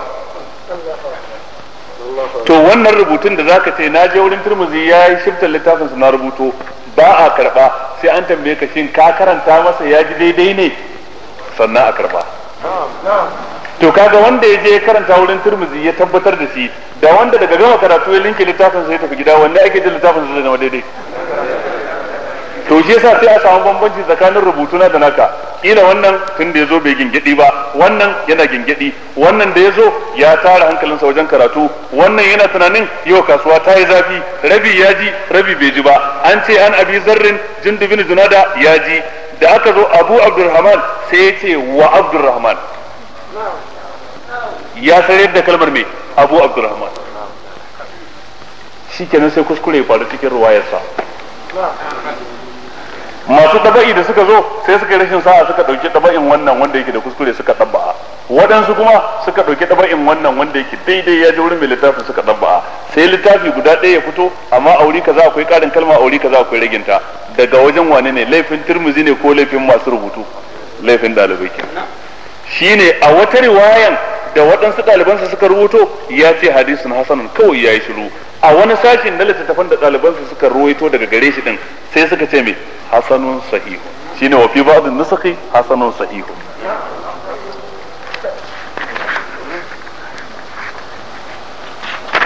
hadisi na karshe da zamu tsaya akai al-hadisul 20 haka ne ko ta sai ta ajir mun yi nisa kenan al-hadisu 19 ana bil abbas ko عن أبي العباس عبد الله بن عباس رضي الله عنهما قال كنت خلف رسول الله صلى الله عليه وسلم يوما على دابة فقال يا غلام إني أعلمك كلمات احفظ الله يحفظك احفظ الله تجده تجاهك إذا سألت فاسأل الله وإذا استعنت فاستعن بالله واعلم أن الأمة لو اجتمعت على أن ينفعوك بشيء لم ينفعوك إلا بشيء قد كتبه الله لك وإن اجتمعت على أن يضروك بشيء لم يضروك إلا بشيء قد كتبه الله عليك ورفعت الأقلام وجفت الصحف. رواه الترمذي وقال حديث حسن صحيح. وفي رواية غير الترمذي احفظ الله تجده أمامك تعرف إلى الله في الرخاء يعرفك في الشدة واعلم أن ما أخطأك لم يكن ليصيبك وما أصابك لم يكن ليخطئك واعلم أن النصر مع الصبر وأن الفرج مع الكرب وأن مع الأسر يسرا. wannan hadisi an karɓo daga Abul Abbas Abdullahi dan Abbas wato dan gidan babban Annabi sallallahu alaihi wasallam kale yake kuntu khalfa rasulillahi sallallahu alaihi wasallam na kasance a bayan Annabi sallallahu alaihi wasallam tabbata gare shi yauman wata rana ala dabbatin akan wata dabba. Wannan yana ɗaya daga cikin falalarsa kenan dan adadin sahabban da Annabi sallallahu alaihi wasallam ya dora su a baya akan dabba yana tare da su ba su da yawa ba su fi mutum 10 ba. Wani malami ya wake su na manta waken amma ya wake su haka cikin wani baitin waka adadin sahabban da Annabi ya dora su baya akan dabba. Wato falala ce Annabi ya hau kan raƙumi ko ya hau kan alfadari ko doki ya dora ka a baya kuna tare da shi. Wannan falala ce ba kowa ya samu wannan ba. Yace na kasance a bayan Annabi sallallahu alaihi wasallam yawman a wata rana ala dabbatin Annabi na kan dabba. Wannan sai nuna yadda Annabi ke kaskantar da kai ya fi kowa fa amma zai hau dabba wai kuma ba shi kadai bai dora wani a bayansa ba ya dora wani a bayansa. fa qala sai yace da ni ya gulam ya kai yaro inni uallimuka kalimat zan sanar da kai waɗansu jumloli masu amfani. Farko ihfazillah yahfaz ka kiyaye dokar Allah sai kai ma Allah ya kiyaye ka. ihfazillah tajidhu tujahak ka kiyaye dokar Allah tajidhu tujahak zaka samu Allah yana maka jagoranci cikin dukkanin al'amuranka. idza sa'alta fas'alillah idan zaka roka to ka roki Allah kadai karka hada shi da wani. wa idza sta'anta fasta'in billah in zaka nemi taimako ka nemi taimako wajen Allah kadai karka nema a wajen wani. To a nan gurin roko iri biyu ne haka neman taimako ma iri biyu ne. Ko ya zanto abin da zaka roka dan adam yana da ikon baka shi wannan dan ka roki dan adam cikin abin da yake da ikon baka shi babu laifi. Ko ya zanto abin da zaka roka ba mai ikon yin sai Allah kamar saukar da ruwan sama kamar warkar da mara lafiyanka da yake kwance a gida kamar sanya albarka cikin harkar kasuwancinka sanya albarka a cikin harkar nomanka wannan akwai wani dan adam da zai yi ba wanda zai iya sai Allah to sai ka roki Allah shi kadai. Amma ba ni rancen kaza ba ni taimakon naira 10 zan shiga boss idan an tashi daga masallaci ba ni da abin da zai kai ni bakin bata bakin abin nan post office ba ni taimakon kaza wannan dinnan gurin masu ikon wannan suna da yawa. Saboda haka dan ka roki irin wannan dan saboda bukata baka yi laifi ba. Ba a kafa hujja da wannan hadisin mu ce ba yanzu ba ka ce da mu idan sa'alta fasalillah dan me zaka roke ni kar ka kafa masa hujja da wannan hadisin zaro naira 10 bashi yaje ya shiga mota. wa idza sta'anta fasta'in billah haka neman taimako in zaka nema ko dai zanto dan adam na da ikon yin shi kama mun nan gurin mu dora kayan nan a bayan dabba ta kama mun nan gurin mu dora kayan nan a mota da Allah mota ta an tashi batir yayi sanyi ku dan taimaka mun a tura ta tashi wannan duk dan adam zai iya yin wannan. Amma dangin taimakon da ba mai iya yi sai Allah to shi ake nufi ka roƙa wajen Allah shi kadai shine ma'ana wa izasta anta fasta'in billah. Wa'lam anna al-ummata ka sani cewa lalle al-umma law ijtama'at ala an yanfa'uka bi shay'i da a ce al'umma za ta taru kansu amfane ka da wani abu lam yanfa'uka illa bi shay'in kad katabahu Allah laka ba su isa sa amfane ka da komai ba sai da abinda Allah ya rubuta cewa naka ne. A ce duk garin nan su taru sai sun sa ka zama mai arziki in Allah bai sanya ka cikin mai arziki ba tun lokacin da aka yi rubutu kana cikin mahaifiyarka ba za ka taɓa zama mai arziki ba. Za a rinka baka abin amma yana zirarewa yana fita ka samu kuɗin masu tarin yawa amma su ka kashe su tafi a shirme.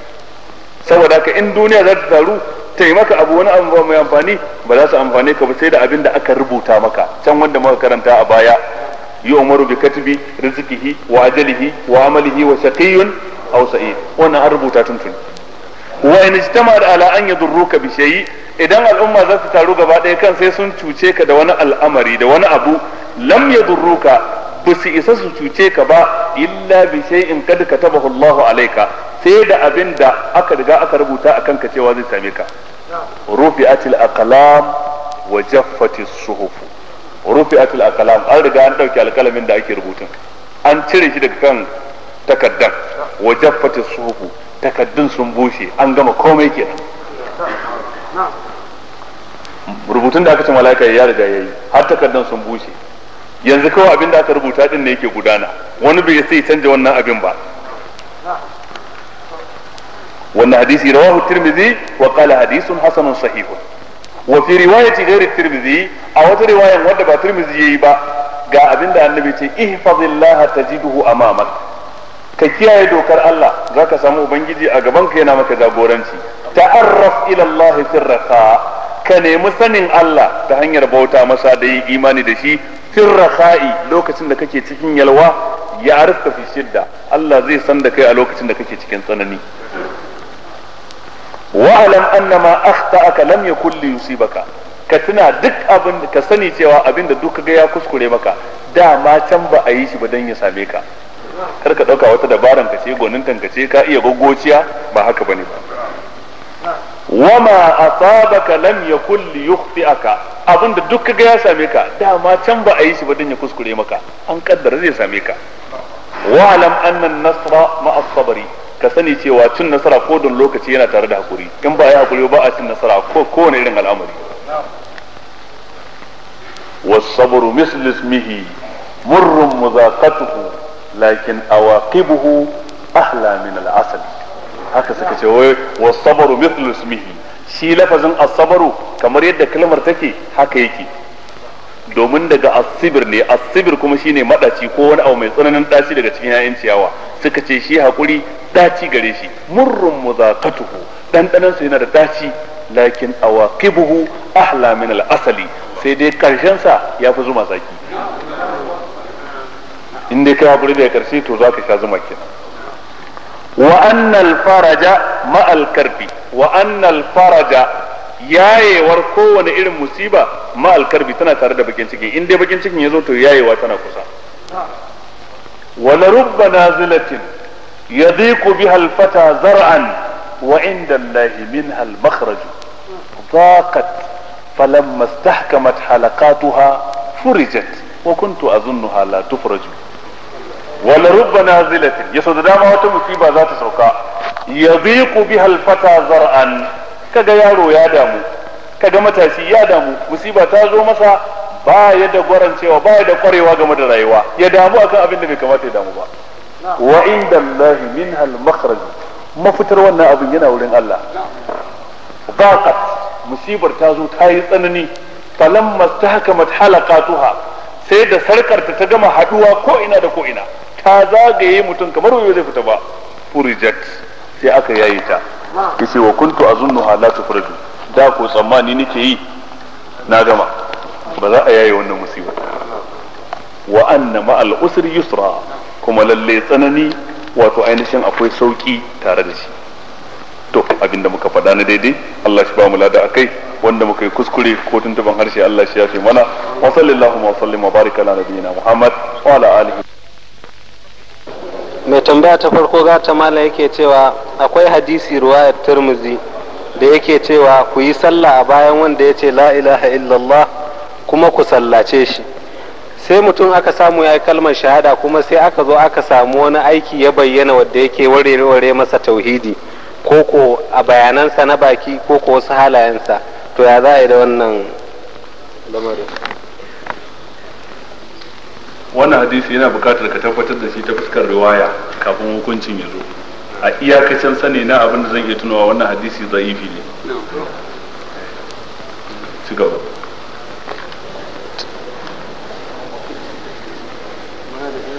Ci gaba.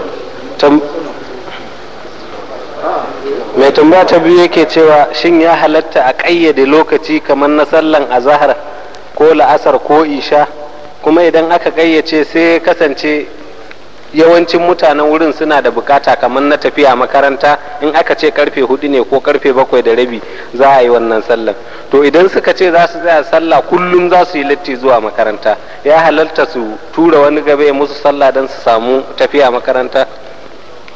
Dama kayyade lokaci na farko dai sallah an sa masa lokaci wanda shari'a ta dora, to sai dai wani lokacin annabi sallallahu alaihi wasallam kan jinkirta sallah bai yi farkon shigowar lokaci ba har ya dan jinkirtawar da annabi sallallahu alaihi wasallam ke yi, sahabbai sukan ce yakan jinkirta ne gurgurdan yadda yake ganin in sahabbai sun zo, in waɗanda ake tsammanin wannan su ne mamu na yau da gobe a masallaci ana ganin kamar adadin su ya cika. Alal misali, mun riga mun saba da la'asar kullun za mu yi sallah da sahu 3 ko 4, to sai muka samu adadin da ya kai sahu 3 a masallaci, to ba za mu tsaya jira ba sai mu ci gaba da sallah.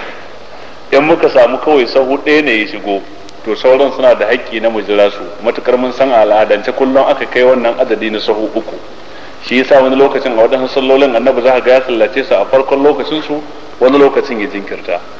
Waɗanda suke da larura na zuwa makaranta ko zuwa wani abu da suke da lokaci kayyadajje, wannan kamata ya su samu liman su faɗa masa, matukar suna daga cikin adadin mutane masu yawa da ake jam'i da su a nan masallacin, ko ma a kowane masallaci ne, sai su faɗa ma liman uzurinsu don a rinka yin sallah a kan lokaci don su ciki makaranta, a yammakon su faru sallar su daban su zo su yi sannan kuma a zo a yi jam'i, ko su je wani masallacin da suke ganin ana iya gamawa a kan lokaci daga can su wuce wurin makarantarsu, ko su tafi makarantar su bari in sun je can su haɗu su yi jam'in su a can, sama da su zo nan misali, ko kuma sama da su zo masallacin unguwarsu liman bai zo an yi jam'i ba, su zo su yi nasu da hujjar su ya za su zo su tafi. Wannan zai iya kawo rudani, bai kamata mutum musulmi ya kawo wa 'yan uwansa musulmi rudani ba cikin al'amura makamantan waɗannan. Na'am. Mai tambaya ta gaba yake cewa shin ya dace a fidda zakka na amfanin gona alhali akwai ma bukata a garin a je a gina masallaci da shi? A'a, zakka na amfanin gona dama ya kayan abincin zaka fitar, ba a yadda ka sayar ba ka bada kuɗi. Wannan kayan abincin shine zaka fitar ka bayar da shi ga waɗanda suka cancanta a basu, waɗanda Allah ya zana a cikin suratul Tauba. Na'am. Mai tambaya ta gaba yake cewa mutum ne ya kone ko hannayensa ko a ce jikinsa gaba daya, to babu halin yadda zai taimama bare alwala, to ya zai ga ta malam a wannan yanayi? Shikenan sai ya sallarsa haka, la yukallifu Allahu nafsan illa wus'aha. Idan mutum dukan gaban alwalansa suka kone ta yadda ba zai iya yin alwala ba zai iya yin taimama ba, to sai ya sallarsa haka. Idan ko mutum wani sashi na jikinsa ya kone wani sashi bai kone ba, sai ya wanke inda ya samu damar wankewa, inda bai samu damar wankewa bai kyale shi haka. In taimama ce ya shafi inda ya samu damar shafa, inda yake da kurji kuma ya kyale shi haka. Idan mutum kuma wani sashi na kurjin an sa masa bandeji an ɗaure shi da bandeji, sai ka zo wurin alwala, to ba a shafa akan bandeji. Duk abin da malamai suka kawo na fiqh hudun nan akan almasu alal jabira, shafa akan bandeji ko kuma dukkan wata auduga ko wani tsumma da aka sa masa magani aka nade gyambo da shi, hadisin sa da'ifi ne, yana nan cikin bulugul maram, hadisi ne da'ifi. Asalin abin da shari'a ta so ta ce kayi abu ne ɗaya cikin biyu, ko dai wanke waje ko kuma shafa shi. In baka samu daman shafa wannan wuri ba ta fuskar ƙasa kenan, wato taimama, baka samu daman wankewa ba ta fuskar awalala, shi kenan wannan wankin ko shafar ya fada akan ka game da wannan gabar.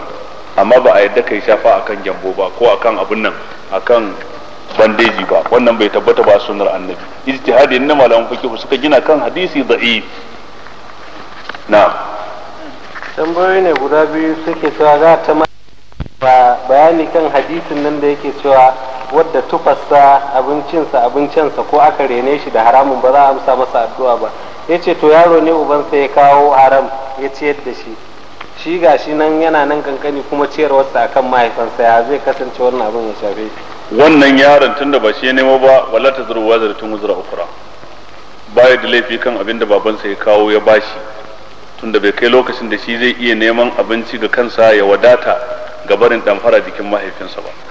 Wannan hadisi ya zana abubuwan ne da yawa, a ciki ya kawo abin cewa abincinsa haram ne, abin shansa haram, tufafinsa haram, sai ya gina abin da aka kawo na karshe cewa guzze bil haram, domin a bayar da fa'idar cewa saboda munin tarbiyyar da ya samu a gida dama can haka aka gina shi ma da ya girma kuma sai ya ci gaba da haka. Allahu a'lam. Mai tambaya ta gaba yake cewa wani lokaci ne ya kamata a yi wa yaro kaciya a shar'ance? Ba ni da wani masaniya ta fuskar wani hadisi ingantacce da ya tantance adadin shekaru ko watanni da za a yi kafin a yi wa mutum kaciya. A iyakacin sani na ba wani hadisi ingantacce da ya nuna adadin shekaru ko kwanaki. A irin waɗannan al'amurra wanda hadisi bai zo ba a kansu ana yi barin mutane akan urfinsu. Akwai dai malaman da suka mustahabantar da cewa a bari sai yaro ya fara yin hankali dan ya san zafin fitar da jini a jikin dan adam ta yadda shi ba zai so fitar da jini a jikin wani ba wata rana. Amma wannan ijtihadi ne na malamai, ba nassi akai. Zai iya yiwuwa sun yi daidai, suna da lada. Waɗansu kuma suna ganin a yawa yaro yana jariri ya fi sauki saboda ba zai ji zafi ba, dandanan cikin kwana 3 ko 4 sai ga ta warke. Sama da in ya girma ya fara cin abinci, abubuwa ya fara motsi da yawace wani sai ga ya fi wata 2 ma bai warke ba, yana wahala. Mai tambaya ta gaba yake cewa wasu malamai suna fatawar cewa aljannar da aka halicci Adamu cikinta aka fidda shi zuwa duniya ba ita bace aljannar da in aka mutu za a je a shiga, ko akwai wani inganci a wannan magana? Wannan magana ce tsohuwar magana, tun da daɗewa malamai sun yi ta. Mafi ingancin magana aljanna ce ɗaya. Su suna kafa hujjar cewa wannan aljannar idan an shige ta ba za a fita ba, ta yaya za a ce an sa shi kuma an fitar da shi? Ya nuna ba ita ce wannan ba. Sai ka ce idan an fita ba za a idan an shiga ba za a fita ba, a yau shi ne aka ce an shiga ba za a fita ba, a yau ko a gobe kiyama? A ran tashin kiyama ne an shiga ba za a fita ba. Amma duk wani lokaci na kafin kiyama idan mutum ya shiga aka fito da shi ba wani abin da ya karya ka'idan nassin Qur'ani a ce. Wannan zaka samu wannan bayanin a cikin littafin Ibn al-Qayyim mai suna Hadil Arwah ila Biladil Afrah ko kuma Wasful Janna. Littafi ne mai daɗin karantawa kwarai da gaske.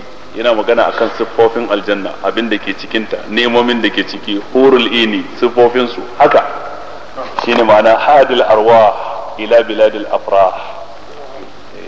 Ko a cikin wannan littafin ko a cikin miftahu daris sa'ada, cikin biyun nan da na fi kyautata san a na farkon ne. In baka samu wannan magana ba a na farkon, ka samu a cikin na biyun miftahu daris sa'ada. Ci gaba. Sai wani dan uwa ke roƙo malam ya karanta masa a sallan isha daga wata ba'uma ta tulu shayatin zuwa abin da ya sawwaka. Wai dalilin sa dan annabi ya kira Abdullahi dan Abbas ya zaunar da shi yace ya masa karatu daga Alkur'ani. A ina ya ga wannan? Abdullahi dan Abbas bai mu gani ba, amma Abdullahi dan Mas'ud wannan ya tabbata. Ko dan Mas'ud din ne kenan. Dan Mas'ud yake. Ya rubuto dan Abbas amma. To kaga wannan sai bari sai an tashi sai ya zaunar da ni sai in yi masa. Ai ba cikin sallah ce ya karanta masa ba. Akwai tambayoyi guda biyu da waɗansu suka bani a rubuce. Ta farko daga ciki wani ya kawo ne hadisi ne dogo ya rubuto sai na manta takardan a gida. Amma karshen hadisin wani sahabi ne ke cewa na fi ku iya siffanta sallar annabi, sai ya nuna musu sallar annabi tun daga farkon kabbara da abin da annabi yake yi har idan ya yi raka'a biyu, da kuma idan ya tashi daga raka'a ta biyu zai je ta uku. Sai a cikin nassin hadisin sai yake cewa wato yake cewa sannan bayan ya yi raka'a ta biyu ya zauna ya yi tahiya, ya ce wato summa menene yace summa idza qama min as-sajdati kabbara, idza qama min as-sajdati kabbara, haka hadisin ya nuna, riwayan Tirmidhi. Ba zan tsaya in yi dogon bayani kan ingancin hadisin ko rashin ingancin ba, yanzu mu dauka ya inganta, dan abinda mai hadisin ya kawo bai fayyace tambayarsa ba, amma na gane me tambayarsa take ne. Idan kana sallah mai raka'a 4 ko mai raka'a 3, idan kai raka'a 2 ka zauna kai tahiya, zaka tashi ka tafi raka'a ta 3, a ina za ka yi kabbara?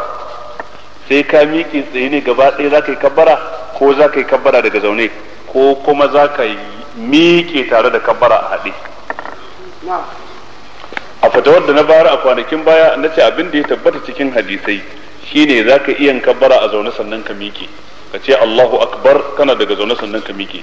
Shine hadisin Abu Ya'la al-Musali ya nuna. na biyu kuma zaka iya yunkurawa tare da kabbara gaba daya, wannan hadisin Bukhari haka ya nuna.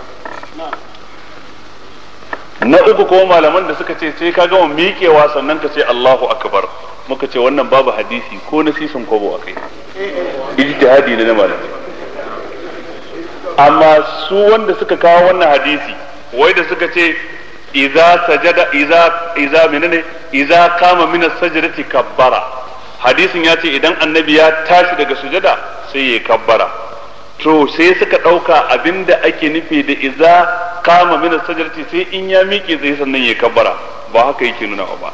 wannan idza qama min as-sajdati ma'anarsa idza arada al-qiyama min as-sajdati kabbara, saboda me Allah ya ce ya ayyuhalladhina amanu idza qumtum ila salati faghsilu wujuhakum. Yaushe ne ake yin alwala, kafin sallah ko bayan yin ta?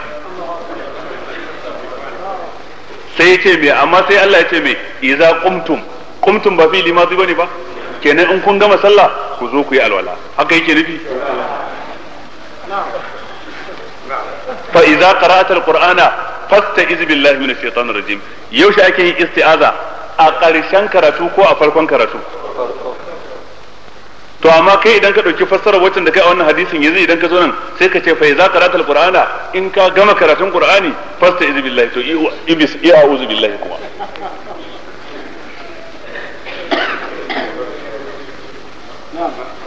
Kaga ba zai yiwu wannan haka, ba zai yiwu ba. Wannan iza din abin yana bukatan ka'idar larabci, suka ce duk inda kaga wannan iza ta zo aka kawo fi'li madi a gabanta, madi ne amma ma'anarsa mudari. Idza kuntum ila salati ma'anarsa idza arada al-qiyama, idza aradtum al-qiyama ila salati faghsilu wujuhakum. Idza qara'ta al-qur'ana ma'anarsa idza aradta qira'ata al-qur'ani fasta'iz billahi minash shaitanir rajim. Can ma idza qama min as-sajdati ma'ana idza arada al-qiyama min as-sajdati kabbara, dan ya dace da wadancan hadisan.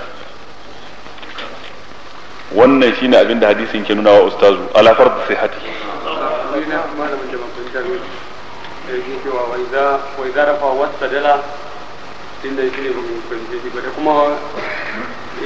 Sai dai mun kawo takardar gobe gaba ɗaya sai mu karanta sharhin hadisin, amma dai ni dai bisa ga kyakkyawan zato na wannan hadisin an baka shi ko ka rubuto shi saboda wannan wurin da muka yi magana. Ba wannan wurin ba. Da ko wanda yi mun magana akan shi ne, shi yasa na kyautata zaton bisa ga cewa saboda